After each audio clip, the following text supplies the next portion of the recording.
Good morning. I'm John Ellsworth, founder of Success Strategies Incorporated and the creator of the Success Strategies Advantage. And I want to thank you for tuning in today. This presentation I've entitled, Why Does This Have to Be So Painful? You know, many ag businesses, dairies, grape operations, even almonds at times have become very painful. They face challenges on a regular basis, and you know what? With the inflation we've been fighting, high fuel costs, higher interest rates, and just costs in general going up because they're so tied to the fuel supply in the country at this time. Everybody has challenges. You know what? I've just come to accept that as an ongoing event. We all have them. So I would ask you this though, how would you like to receive this notice? And I'm going to read something to you. This is a quote of a loan document or in response to a loan document that a client of mine received a number of years ago. And it said the following: you requested a forbearance from collection rather than restructuring of the loans. A series of meetings were held with you to negotiate the terms of a request for a forbearance from collection from the bank.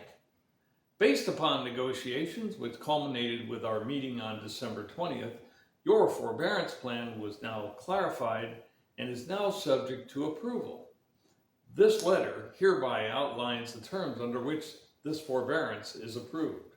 End of quote. That, my friends, is a mouthful.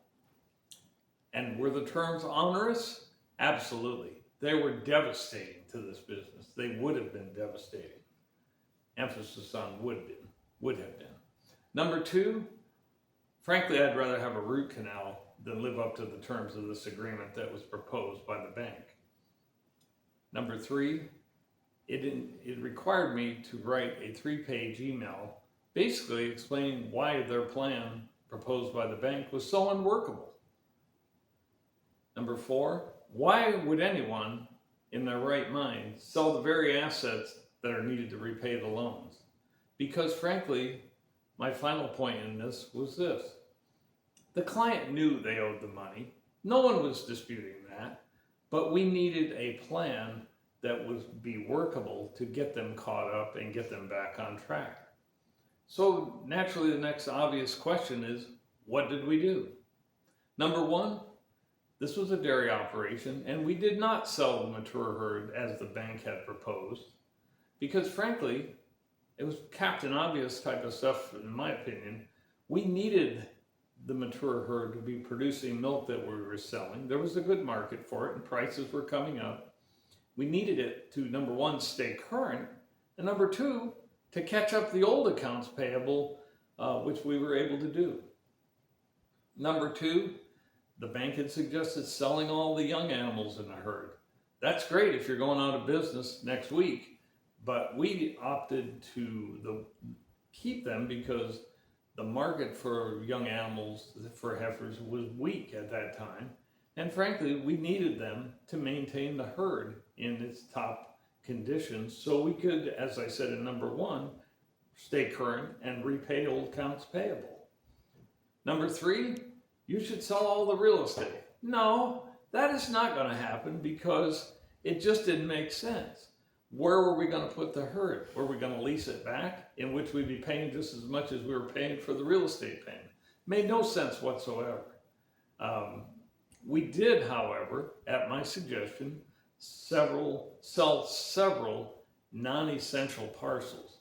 These were a couple 5, 10, and 20 acre parcels, which did two things.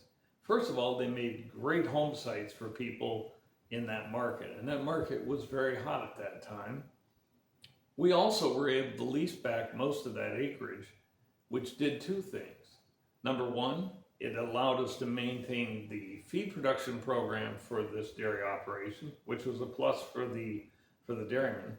And number two, it provided the new owner of the land with some income, which helped them make their mortgage payment. So I would call that a win-win situation. Number four, we asked for an extension of the current loans. And immediately, of course, we heard no new money. You know what? I didn't need more money. I just needed more time. And we needed time to plan our work, and as I've said before, work our plan. So did it work? Absolutely yes. In 9 months, this was the fastest turnaround I've ever been associated with. We were completed. The bank, whose mandates I had basically said were dead on arrival, when I wrote that 3-page email, actually came out and thanked me for developing a plan that worked. Not only for the borrower, but for them as a lender. And why did it work?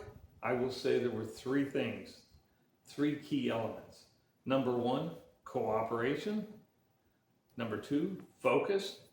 And number 3, a relentless effort on the part of everyone involved. Cooperation, focus, relentless effort.